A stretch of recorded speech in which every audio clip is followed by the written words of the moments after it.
하나님께 감사하리로다. 너희가 본래 죄의 종이더니 너희에게 전하여 준 바 교훈의 본을 마음으로 순종하여 죄로부터 해방되어 의에게 종이 되었느니라.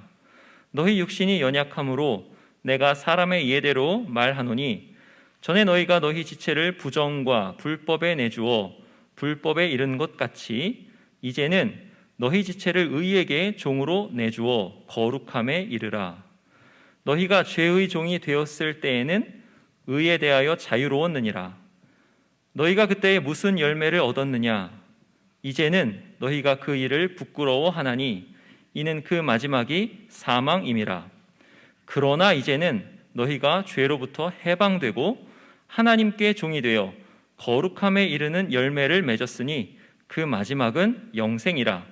죄의 삭은 사망이요 하나님의 은사는 그리스도 예수 우리 주 안에 있는 영생이니라. 아멘.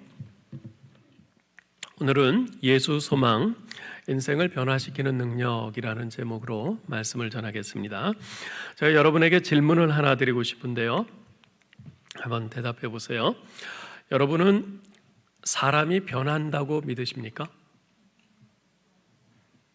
네. 여기 바로 앞에 두 분이 앞에서는 도리도리, 뒤에서는 끄덕끄덕. 네. 이거 어떻게 해야 될까요? 그렇다. 난 사람은 변할 수 있다고 믿는다. 뭐 이렇게 대답하실 분도 계시지만 아마도 너 사람은 절대 변하지 않아. 이렇게 대답할 분들이 좀 더 많지 않을까 싶어요. 제가 이렇게 말씀드릴 수 있는 까닭은 우리가 이제까지 살면서 그런 사람들을 많이 봤잖아요. 정말 안 변하잖아요, 사람들이. 그죠? 아니, 어쩌면 우리 자신도 그렇거든요. 뭐 다른 사람들이야 뭐 겉모습만 보고 판단할 뿐이지만 속은 어떤지 모르지만 우리 자신은 내가 알잖아요. 근데 내 자신을 생각해 보더라도 정말 안 변하죠. 우리가 이런 경험치에 근거해서 그렇게 생각을 하는 거죠. 저 거짓말쟁이는 평생 거짓말하고 사기꾼은 평생 남의 등을 쳐서 먹고 살고 게으른 사람은 평생 게을러요. 이기적인 사람은 평생 자신의 이속만 챙깁니다. 고집스러운 사람은 평생 그 고집 꺾지 않아요. 우리가 이런 모습들을 많이 봤고 그래서 어느새 우리도 그런 생각을 갖는단 말이죠. 우리 교우들 가운데는 아직 예수 믿지 않는 가족, 특히 이제 믿지 않는 남편이 있어서 안타까운 마음으로 기도하는 분들이 적지 않습니다. 그런데 그렇게 기도해 온 지 상당히 오랜 시간이 흘렀음에도 불구하고 아직도 남편이 너무나 완고해요. 너무나 고집스러워요. 그래서 예수 믿을 조짐이 조금도 안 보이는 겁니다. 그 때문에 저 사람은 안 되는가 보다. 그러면서 거의 체념하다시피 하는 분들이 있습니다. 그런가 하면 하나님 제발 남편이 술 좀 끊게 해주세요. 담배 좀 끊게 해주세요. 도박 좀 끊게 해주세요. 뭐 이렇게 애타게 간구하는 분들도 있습니다. 처음 결혼할 때만 해도 결혼하고 나면 달라지겠지. 본인도 철석같이 약속하고 맹세했으니까 달라지겠지. 그렇게 생각했었는데 웬걸요? 나아지기는커녕 갈수록 더 심해져요. 벌써 수십 년 동안 기도했건만 전혀 변화되지 않는 그 모습을 보면서 저 사람은 안 되는가 보다. 사람은 안 변하나 보다. 그러면서 거의 체념하신 분들도 있습니다. 내 자신의 문제로 들어가면 상황은 더 심각해집니다.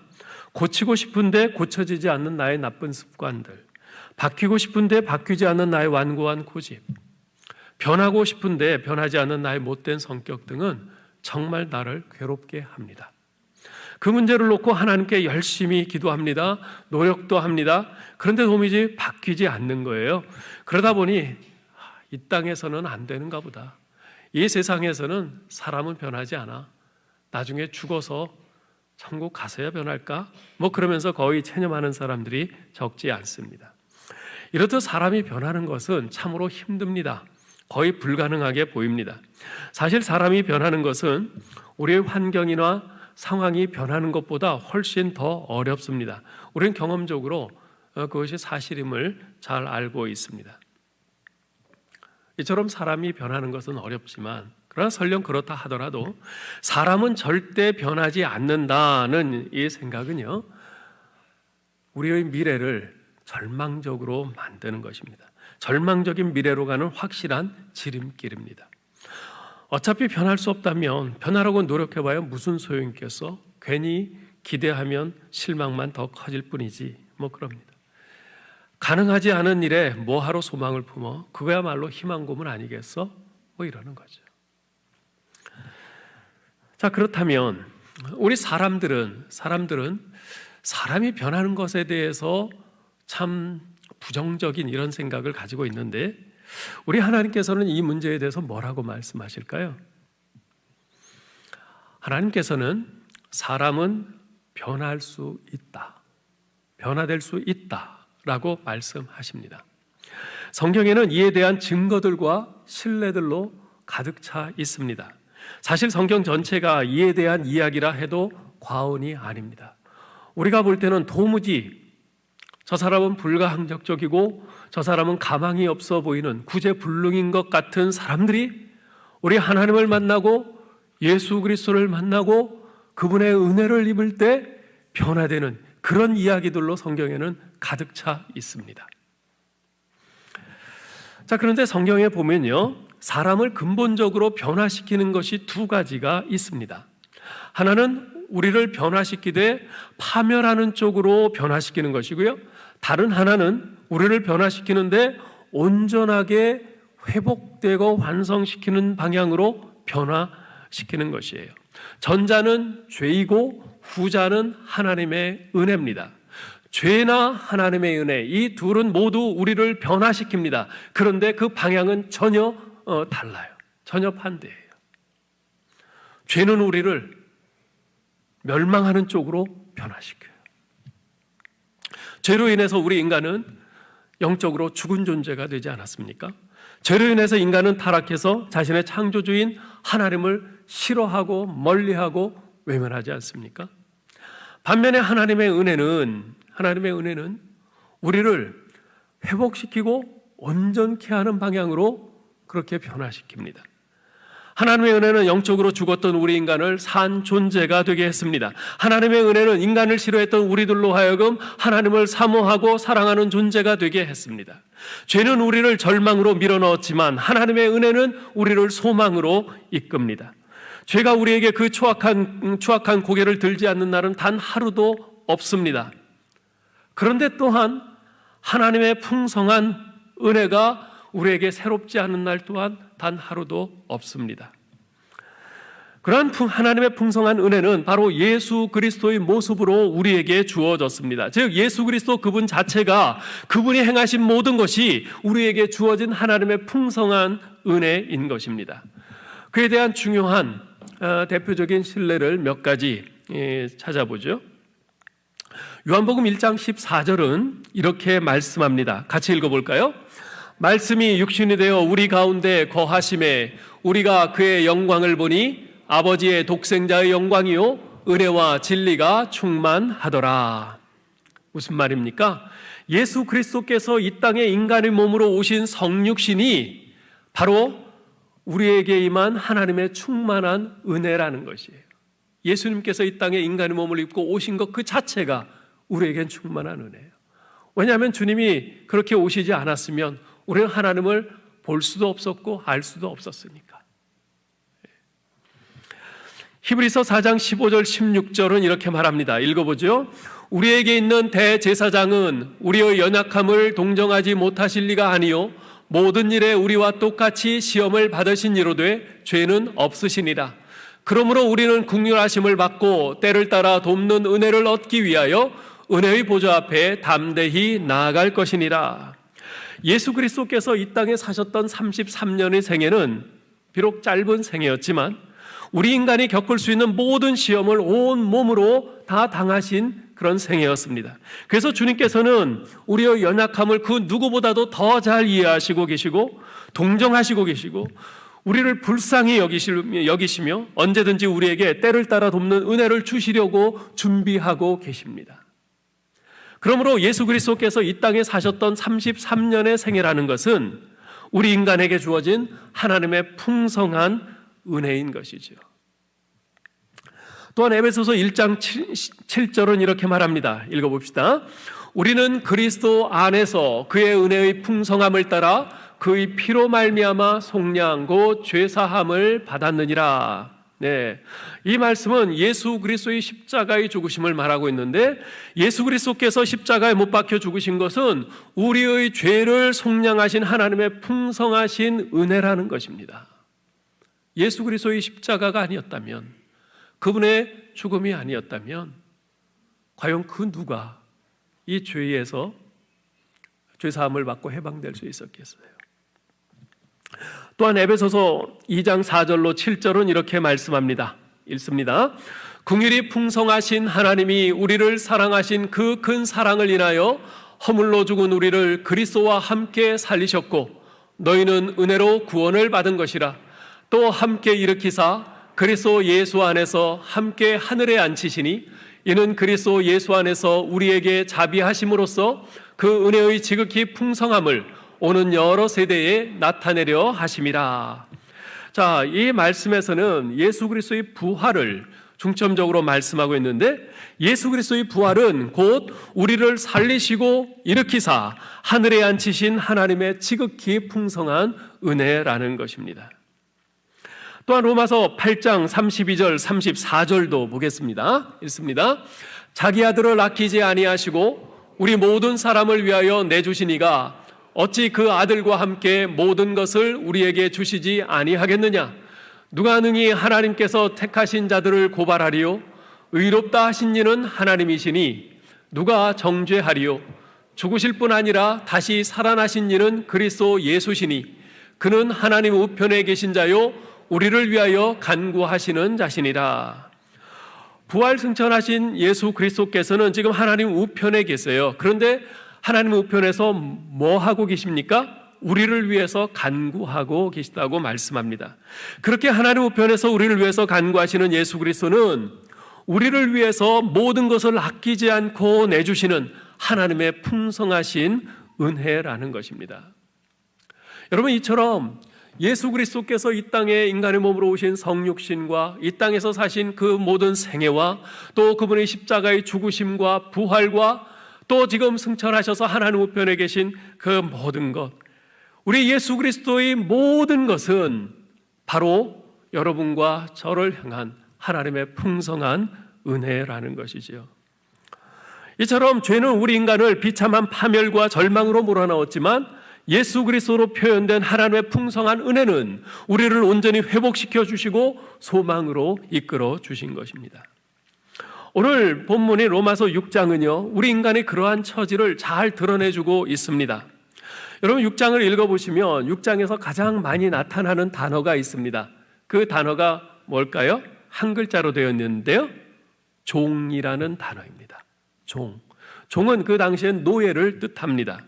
사도 바울은 모든 인간은 다 노예다라고 말을 합니다. 둘 중에 하나예요. 죄의 노예이든가 아니면 의의 노예이든가. 여러분, 우리가 죄의 노예가 되면 어떤 결과가 나타날까요?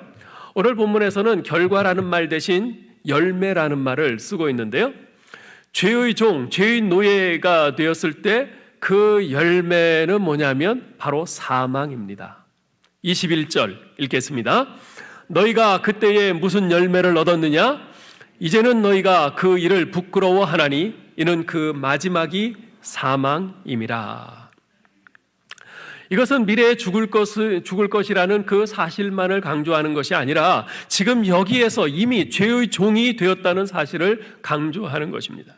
죄의 종이 된 사람의 삶에는요, 사망의 징후가 나타납니다. 지금 당장 죽지는 않았어도 앞으로 죽을 사람에게, 죽음이 가까워온 사람에게는 여러 가지 징조가 나타나잖아요. 마찬가지입니다. 이미 영적으로 죽어 있는 사람, 영원한 죽음을 향해서 가고 있는 그 사람에게는요, 사망의 냄새가 나기 시작합니다. 썩는 냄새죠. 그 사람이 하는 말, 그 사람이 하는 행동, 그 사람이 보이는 인격, 그 모든 것에서 그 썩은 내가 납니다. 부정한 일, 불법한 일, 썩고 냄새나는 일에 거하게 되고요, 그 결과로서 또 수치스러움을 또 당합니다. 그러면서도 그걸 모르죠. 그러나 의의 종이 되면 죄의 종과 정반대의 현상이 나타납니다. 여러분, 의의 종이란 어떤 사람입니까? 18절, 19절 보세요. 하나님께 감사하리로다. 너희가 본래 죄의 종이더니 너희에게 전하여 준 바 교훈의 본을 마음으로 순종하여 죄로부터 해방되어 의에게 종이 되었느니라.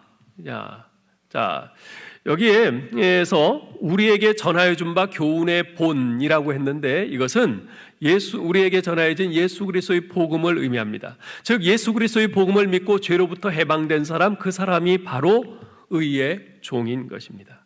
자, 그러면 의의 종이 어떤 열매를 맺습니까? 19절을 보면 이제는 너희 지체를 의에게 종으로 내주어 거룩함에 이르라. 맞습니다. 의의 종이 되면 무슨 열매를 맺는다고요? 거룩함의 열매를 맺습니다. 여러분, 우리가 얻는 영생은요, 그냥 단지 시간적으로 끝이 없이 영원히 사는 것만을 의미하지 않습니다. 이 영생이라는 개념 속에는요, 질적인 의미가 포함되어 있습니다. 사실 영생은 하나님의 생명이라고 말할 수 있습니다. 그래서 영원한 것이에요. 그냥 시간적으로 영원히 사는 것, 단순히 그것이 영생이 아니라 그 말입니다. 여러분, 예수 믿지 않고 죽어서 지옥에서 사는 사람들, 그 사람들도 영원히 살죠. 그죠? 영원히 그곳에서 고통당하고 벌 받으면서 살지 않습니까? 시간적으로는 그들도 영원히 살아요. 그런데 그걸 영생이라고 말하진 않습니다. 성경은 그것을 영벌이라 그렇게 말을 합니다. 영생이라는 것은 시간적으로 영원할 뿐만 아니라 질적으로도 하나님 자신의 생명이기 때문에 그것은 전혀 새롭고 거룩한 생명인 것이에요. 거룩한 삶인 것이에요.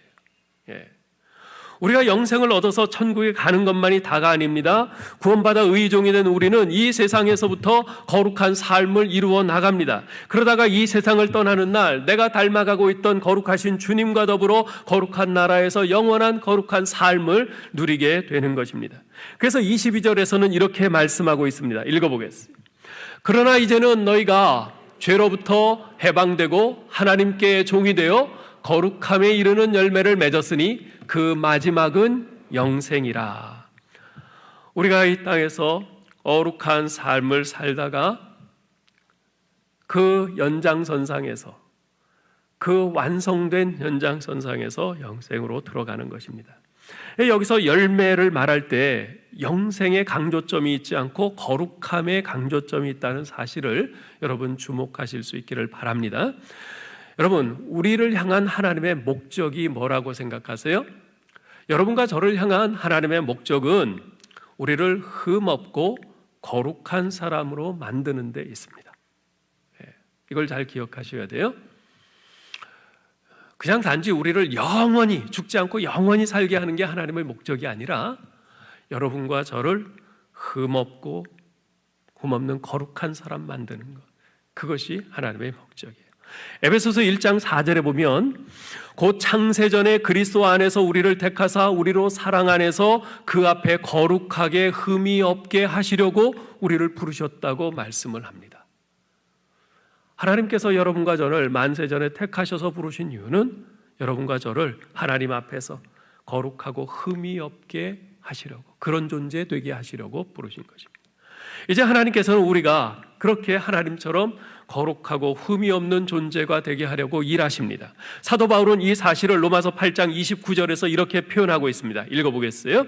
하나님이 미리 아신 자들을 또한 그 아들의 형상을 본받게 하기 위하여 미리 정하셨으니, 그 아들 예수 그리스도의 형상을 본받는 자, 예수 그리스도를 닮는 자 되게 하시는 것, 이것이 바로 여러분과 저를 향하신 우리 하나님의 목적입니다.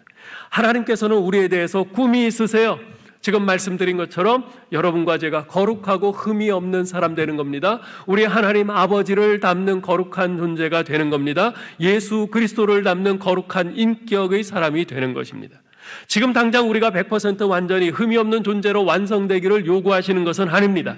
앞으로 앞으로 여러분과 저는 거룩해질 겁니다. 의롭고 완전해질 것입니다. 지금은 부족하다 하더라도 하나님께서는 다 이해하십니다. 초등학교 학생에게 미분, 적분을 풀라고 요구하는 부모는 아무도 없습니다. 현재 그 아이의 수준에 맞게 덧셈, 뺄셈, 곱셈, 나눗셈 그렇게 그 정도만 해도 되는 것이에요. 그 아이의 수준에 맞게 이끌어 가는 겁니다. 마찬가지로 하나님께서는 여러분의 믿음에 맞게 한 걸음 한 걸음 우리 하나님 당신의 그 아름답고 귀하고 놀라운 그 형상대로, 그 이상대로 우리를 이끌어가고 계십니다. 하나님께서는 자신의 강력한 은혜로 자녀된 우리들 한 사람 한 사람의 마음이 완전히 변화될 때까지 하나님께서 시작하신 그 구속사역을 결코 멈추지 않으실 것입니다. 이제 우리가 그 풍성한 은혜로 죄사함 받고 하나님의 자녀가 되었으니 하나님께서는 바로 그 은혜로서 일하사 우리로 하여금 우리 주님을 닮아가게 하십니다.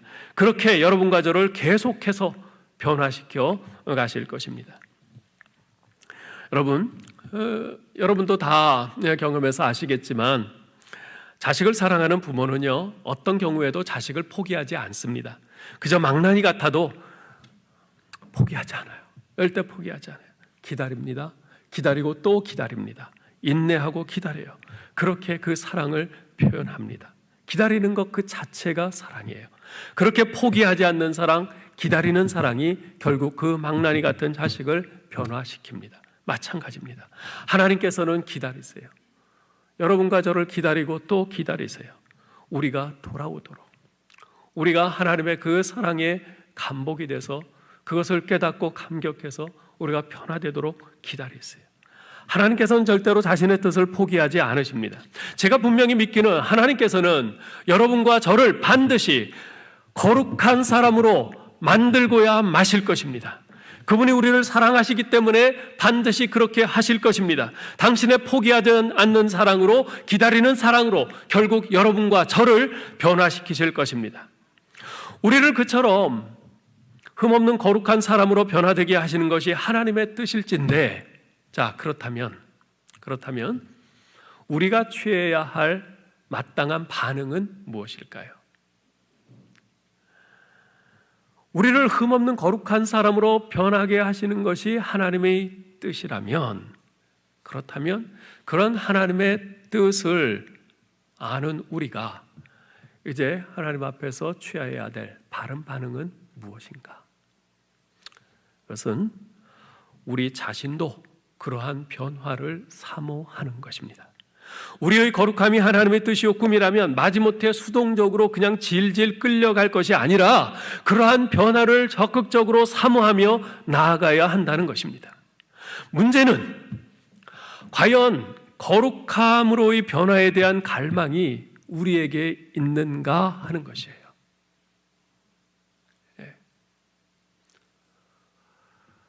그 거룩함을 향한 갈망이, 그 변화의 갈망이 내게 얼마나 큰가? 분명히 그 갈망이 있기는 있는 것 같은데 이 세상에 어떤 유혹이 훅 치고 들어오면 흔적도 없이 물러가고 사라져버리는 그러한 시시한 것이 아닌가? 여러 해 전에 소천하신 기독교 철학자이자 스위스 라브리 공동체의 창설자인 프란시스 셰퍼 박사가 그분이 암에 걸리셨어요. 근데 암 치료를 위해서 미국에 오셨다가 한 대학에서 설교를 하시게 됐습니다. 그분은 자신이 이제 얼마 못 살게 될 것을 알고 예언자와 같은 모습으로 아주 비장한 설교를 하셨어요. 물질 문명에 한껏 도취되어서 황금 만능주의에 사로잡혀서 돈 하면서 살아가고 쾌락을 향해서 질주하고 있는 그 미국의 그 크리스찬들을 향해서, 그 젊은이들을 향해서 질타하면서 이런 말씀을 했어요. 여러분의 삶의 목표는 무엇입니까? 행복입니까? 여러분의 삶의 목표가 행복이라면 불신자와 다른 게 무엇입니까? 크리스찬들의 삶의 목표는 행복 그 이상이어야 합니다. 그 목표란 바로 거룩함입니다. 여러분 가운데 거룩함을 삶의 목표로 삼은 사람이 있습니까? 이렇게 외치셨어요. 이 말씀이 제게 얼마나 큰 도전이 됐는지 모릅니다. 우리 그리스도인들의 삶의 목표는 행복 그 이상이어야 한다는 것. 물론 우리도 행복을 원합니다. 행복을 추구합니다. 그것이 잘못된 것은 아니에요. 그런데 거기서 머물러서는 안 된다는 거예요. 그 이상이어야 한다는 겁니다. 그보다 더 고상하고 더 영광스러운 목표가 있다는 겁니다. 하나님께서 우리를 향해서 가지고 계신, 우리에게 주신 그 목표가 있다는 겁니다. 그것은 바로 거룩함이에요. 과거 우리의 신앙의 선배들 가운데는 자신의 삶의 목표가 거룩함이라고 당당히 그렇게 고백하고 외칠 수 있는 그런 분들이 많이 있었습니다. 오늘날 우리는 어떻습니까? 여러분은 지금 자신의 삶의 목표가 거룩함이라고 그렇게 지금 담대하게 외칠 수 있습니까? 그렇게 고백하실 수 있습니까? 여러분, 우리는 세상 사람들과 똑같은 삶을 살기 위해서 만들어진 것이 아니라 그들과 구별된 삶, 거룩한 삶을 살기 위해서 만들어졌다는 사실을 잊지 마시기 바랍니다. 예수 그리스도께서 십자가에서 죽으시면서 우리를 구원하신 것은 이 세상 사람들과 똑같은 삶을 살도록 하기 위해서 구원하신 것이 아니라 그들과 다른 삶, 구별된 삶, 거룩한 삶을 살도록 여러분과 저를 구원하신 것입니다. 예수 그리스도를 믿는 신자라면, 예수 그리스도가 나의 소망이라고 고백하는 신자라면, 나는 이 세상에서 행복하게 살고 싶어요. 이 세상에서 잘 먹고 잘 살고 잘 누리면서 그렇게 행복하게 살고 싶어요 라는 이 꿈과 소원이 아니라 나는 변하고 싶습니다. 주님의 뜻을 따라 거룩한 삶으로 변화되고 싶습니다. 우리 주님을 닮는 거룩한 인격의 소유자로 변하고 싶습니다. 이런 꿈과 소원을 가져야 마땅한 것 아니겠습니까? 서두에 말씀드리기를 우리 인생을 근본적으로 변화시키는 두 가지가 있다고 했습니다. 그 두 가지가 뭐라고 그랬죠? 하나는 죄이고 다른 하나는 하나님의 은혜라고 했습니다. 죄는 우리를 악화시킵니다. 그리고 종국에는 우리를 파멸시킵니다. 그러나 하나님의 은혜는 우리를 온전히 회복시킵니다. 그래서 죄는 우리를 절망으로 밀어넣지만 하나님의 은혜는 우리를 소망으로 이끕니다. 그 하나님의 은혜가 바로 예수 그리스도이십니다. 여러분과 저, 우리 죄인을 구원하시기 위해서 하늘 영광 보좌를 버리고 인간의 몸으로 이 땅에 오셔서 우리와 함께 사시며 우리의 모든 연약함을 친히 채울하셨고 마침내 십자가에 죽으심으로써 우리의 모든 죄를 사하시고 3일 만에 부활하심으로 우리에게 산 소망을 주신 예수 그리스도, 그분이 바로 하나님의 은혜요 우리의 소망이십니다. 주님의 삶 하나하나 일거수일투족은 은혜 아닌 것이 없습니다. 우리를 변화시키고 우리에게 진정한 소망을 주는 은혜입니다. 그래서 우리의 산 소망이 되신 예수 그리스도는 우리의 인생을 변화시키는 능력이십니다. 사랑하는 성도 여러분, 혹시 나는 왜 이렇게 안 바뀔까? 나는 어째서 이렇게 안 변하는 거지? 그런 고민하시는 분이 있으십니까? 이 땅에서는 안 돼. 내가 노력 안 해봤나? 해봤지만 안 되잖아. 안 변하잖아. 내가 교회 다닌 지 벌써 몇십 년이야. 근데 이런 습관 하나 안 버려지잖아. 안 변해. 그냥 이렇게 주일날 교회나 왔다 갔다 하면서 신앙생활 하다가 나중에 천국 가면 그때서 변하겠지 뭐. 혹시 그런 체념 상태에 있는 분 있지 않습니까? 그러한 고민과 체념이 혹시 그간 여러분이 예수 그리스도의 은혜에 무감각해져서 생긴 것은 아닌지요? 한 해, 두 해 신앙생활의 년수가 늘어가면서 여러분이 처음 구원받았을 때 경험했던 그 하나님의 은혜에 대한 감격은 잃어버리고 교회 생활, 아니 종교 생활에 익숙해진 종교인이 되어가면서 그런 것은 아닌지요? 저는 고3 때 세례를 받았습니다. 전에 말씀드렸듯이 초등학교 때까지 교회 열심히 잘 다녔어요. 그러다가 중학교 올라가서 아주 큰 시험을 겪고 그때 그 시험에 넘어져서 하나님께 등 돌리고 교회를 떠났죠. 고2 때까지 무려 5년을 그랬습니다. 아무리 부모님이 혼내시고 얼르시고 사정을 하셔도 한번 하나님께 등 돌린 제 마음은 다시 돌아서지 않았습니다. 그러다가 거의 마칠 때쯤 12월 중순 좀 지나서 소위 연탄가스 중독 사건을 통해 하나님의 사랑을 깨닫고 내가 회개하고 돌아오게 되었는데요. 그렇게 돌이키고 나서 6개월 후에 그 고3 때 세례를 받게 되었죠. 근데 지금도 기억나는 것이 당시 목사님이 그 세례를 한 사람 한 사람 세례를 베푸실 때 그 전자 올겐에서 은은한 찬송과 연주가 이렇게 나왔어요. 그런데 그 찬송과 연주가 그 세례를 받는 제 마음을, 한껏 긴장되어 있는 제 마음을 아주 푸근히 감싸면서 어루만지는 거예요. 그러다가 세례식을 마치고 전체 회중이 다 같이 일어나서 이제 찬송을 부르게 되었는데, 그때 바로 좀 전에 그 세례식 때 연주되었던 그 찬송을 부르게 된 거죠. 그 찬송이 뭐였냐면 좀 전에 우리가 부른 305장 나 같은 죄인 살리신 그 찬송이었습니다. 근데 참으로 놀라웠던 것은 그 찬송을 부르는데 처음 시작부터 그냥 눈물이 쏟아지면서 울음이 터졌어요. 사실 저는 그렇게 눈물이 많은 사람이 아닙니다. 저희 어머니께서는 제가 좀 이렇게 냉정한 사람이라고 그런 말씀을 가끔 하세요. 제가 별로 눈물이 없어요. 그런데 그때 찬송가를 1절, 2절, 3절, 4절 부르는데 부를 때마다 그 가사가 제 가슴에 팍팍 꽂히는 거예요. 그 단어 하나하나가 제게 콱콱 꽂혔어요. 제가 하나님께 등 돌리고 방황하던 그 지난 날이 정말 삭삭삭삭 그렇게 필름처럼 막 돌아가면서 스쳐 지나가는 거예요.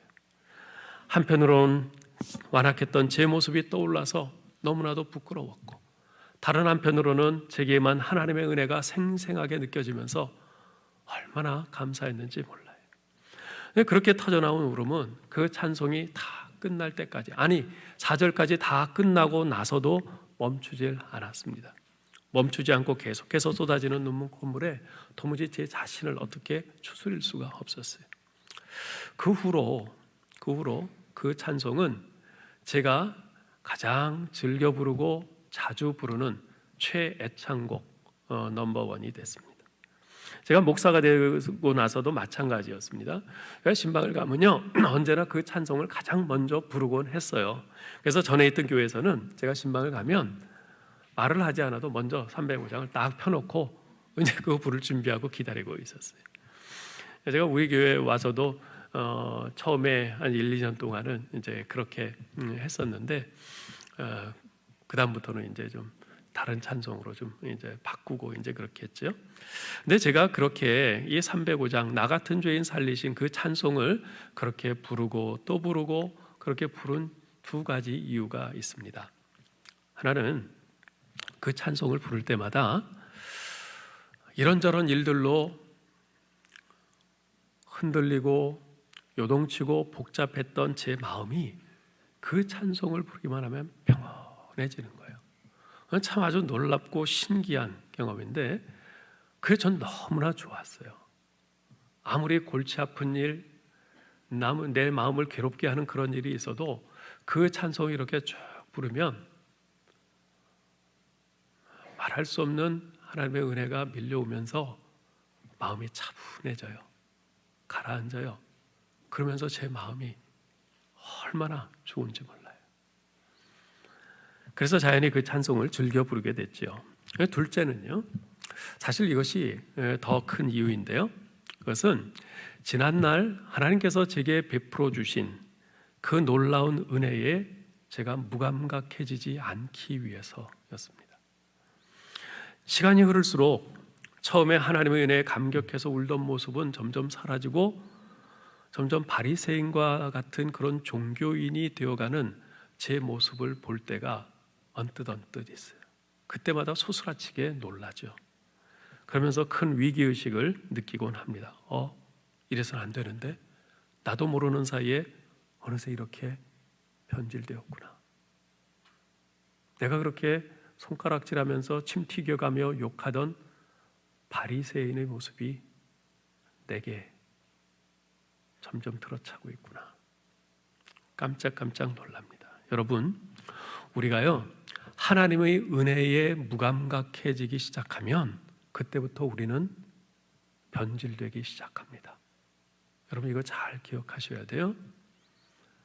어느 날부터인지 내가 찬송을 불러도 맹숭맹숭하고 기도도 잘 안 되고 성경 읽기도 싫어지고 예배를 드려도 그냥 의무적으로 예배에 참석할 뿐 그 예배에 대한 기대감이나 그 예배로 인한 감격은 없어지고 그렇게 은혜에 대해서 무감각해지기 시작하면 그건 위험 신호입니다.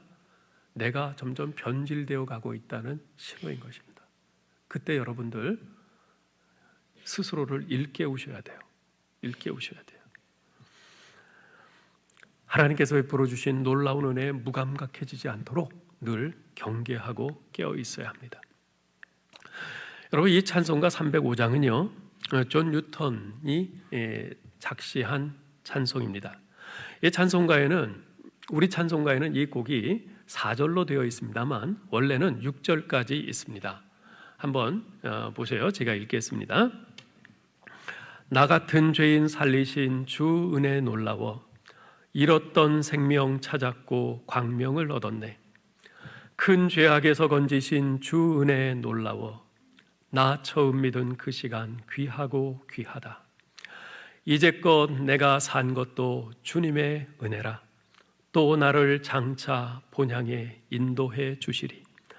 하나님의 약속에 내 소망을 두네. 내 평생의 방패와 양식이 되시네. 이 땅에서 육신의 내 삶이 끝날 때 휘장 넘어 기쁨과 평강의 삶이 기다리리. 거기서 우리 영원히 주님의 은혜로 해처럼 밝게 살면서 주 찬양하리라. 왜 4절 5절을 뺐을까 궁금해서 그냥 저 혼자 생각을 해봤는데 보니까 그 다른 우리 찬송가에 있는 다른 4개의 절에는 전부 은혜라는 말이 들어있어요. 근데 유독 4절 5절에는 이 은혜라는 단어가 없더라고요. 그래서 뺐나 싶은데 잘 모르겠어요. 어쨌건 이 찬송가의 작시자인 존 뉴턴은요 원래 노예선의 선장으로서 방탕하게 살던 사람입니다. 그러다가 그 또한 배신을 당해서 노예설의 노예로서 오히려 그렇게 비참한 삶을 살기도 했죠. 그러던 그가 하나님의 은혜로 예수 믿게 되고 새 생명을 얻었고 나중에는 목사가 되었습니다. 그런 마지막 호흡 닿기까지 예수 그리스도의 은혜를 늘 가슴에 품고 살았습니다. 찬송가 305장은 그가 하나님께로부터 받던 그 놀라운 은혜에 대한 감격스러운 자기 고백인 것이죠. 그에게 베풀어 주신 하나님의 놀라운 은혜가 그의 변화된 삶의 원천이었고 그의 목회의 원동력이었어요. 하나님의 은혜가 그를 변화시켰고 하나님의 은혜가 그 인생을 변하게 했습니다. 하나님의 은혜가 없이는 그런 변할 수가 없었어요. 그렇습니다. 사랑하는 성도 여러분, 우리의 산 소망이 되시는 예수 그리스도, 하나님의 놀라운 은혜이신 예수 그리스도, 그분이 바로 우리 인생을 변화시키는 능력이십니다. 예수 그리스도 그분이 우리를 변화시키는 능력이에요. 그분의 은혜만이 우리를 변화시킬 수 있습니다. 그 외에는 그 무엇으로도 우리는 도저히 변하지 않습니다. 인간은 변하지 않아요. 하나님의 은혜 외에는. 우리가 아무리 굳게 결심하고 의지 견정하다 해도 그걸로 변합니까? 아닙니다. 우리의 의지는 3일을 못 갑니다. 절대 변할 수 없습니다. 다른 사람이 우리를 변화시킬 수 있습니까? 아무리 몽둥이로 때려 죽인다 해도 변하지 않습니다. 우리에게 천금 만금을 갖다 준다 해도 우리는 변하지 않습니다. 오직 하나님 은혜 외에는 변할 수가 없어요. 그러므로 예수 그리스도의 십자가의 은혜를 여러분 다시금 바라보실 수 있기를 바랍니다. 여러분을 마귀의 자녀에서 하나님의 자녀로 변화시키신 예수 그리스도의 그 십자가의 은혜를 바라보시기 바랍니다. 여러분에게 지금도 계속해서 베풀어 주시는 우리 하나님의 그 놀라운 은혜를 다시금 되새기면서 그 은혜에 대한 감격을 회복하실 수 있기를 바랍니다. 교회 생활, 종교 생활에 익숙해져서 거기에 안주하지 않도록, 변질되어 가지 않도록 여러분 스스로를 경계하시기 바랍니다. 합니다. 내가 지금 하나님의 은혜에 대한 감격이 떨어져 있지 않나? 내가 하나님의 은혜에 대해서 무감각해져 있지 않나? 여러분들 그것을 늘 경계하실 수 있기를 바랍니다. 그것을 위해서 기도하실 수 있기를 바라요. 하나님의 놀라운 은혜에 절대 무감각해지지 않도록 기도와 말씀 그리고 예배 등 경건 생활에 힘쓰시기 바랍니다. 말씀의 순종 생활에 진력하실 수 있기를 바랍니다. 그래서 우리의 소망 되신 예수 그리스도의 은혜로 충만해져서 주님을 닮는 거룩함을 여러분의 남은 생애의 목표로 또 소망으로 그렇게 삼으시고 날로 변화되어가는 저와 여러분 될 수 있기를 주님의 이름으로 축원합니다. 하나님 은혜를 감사합니다. 하나님 우리 모두 행복하기를 원합니다. 이 땅에서 행복하게 정말 좀 더 좋은 것 먹고 좀 더 누리면서 그렇게 살고 싶은 그런 소망이 그런 욕망이 다 있습니다. 하나님 그러나 정말 그것으로 우리의 소망을 삼기에는 예수 그리스도께서 비록 값주고 사신 우리의 인생이 너무나 초라해집니다. 아버지 하나님, 우리 하나님께서는 우리 하나님 아버지를 닮는 거룩한 자녀로 우리 주 예수 그리스도를 닮는 거룩한 인격으로 완성시키는 것을 소망으로 그 목표로 갖고 계시다고 말씀하셨습니다. 하나님 우리 또한 그것을 우리의 목표요 소망으로 삼아야 될 줄 믿습니다. 하나님 아버지 단지 행복하게 사는 것에서 멈추지 않게 하여 주옵소서. 그 이상의 목표를 갖게 하여 주옵소서. 그 너머를 바라보게 하여 주옵소서. 하나님께서 우리에게 주신 그 영광스러운 목표, 그 영광스러운 그 목표를 소망으로 삼게 하여 주시옵소서. 아버지 하나님, 예수 그리스도께서 우리를 위해서 십자가에 죽으셨는데 그래서 우리를 하나님 자녀 삼으시고 이제 우리에게 영생의 그 목표, 영생의 소망을 주셨는데 하나님 그 영생을 받은 자로서 하나님 우리가 시시하게 살지 않게 하여 주시옵소서. 하나님 그 시시한 목표를 가지고 아웅다웅하면서 아버지여 이 땅만 바라보고 사는 저희들 되지 않게 하여 주시옵소서. 고개를 들고 아버지여 저 영원한 하늘나라를 바라보며 우리 주 예수 그리스도의 영광스러움을 바라보며 살게 하여 주시옵소서. 거룩하신 우리 하나님 아버지를 바라보면서 주님을 닮는 그 거룩한 목표를 우리의 소망으로 가슴에 품게 하여 주시옵소서. 하나님 아버지, 코로나로 인해서 지금 어려운 시기를 우리가 다 살고 있습니다. 하나님 그러나 죽음의 권세를 깨뜨리시고 부활하신 우리 주님을 기억하면서 우리도 그 죽음의 권세에서 살아날 그 소망을 주신 우리 주님을 바라보면서 우리도 이 코로나에 더 이상 침체되고 여기에 묻혀있지 않게 하시고 우리 주님을 바라보며 주님께서 주시는 그 소망으로 이 구원의 기쁨, 우리 하나님께서 우리에게 베풀어 주신 그 은혜의 감격을 가지고 우리가 일어날 수 있게 하여 주시옵소서. 우리가 떨치고 일어날 수 있게 하여 주시옵소서. 우리 주님을 향해서 믿음으로 할렐루야 주님 찬양하면서 주님께 의지하면서 믿음으로 나아갈 수 있게 하여 주시옵소서. 우리 주 예수 그리스도의 이름으로 기도하옵나이다. 아멘.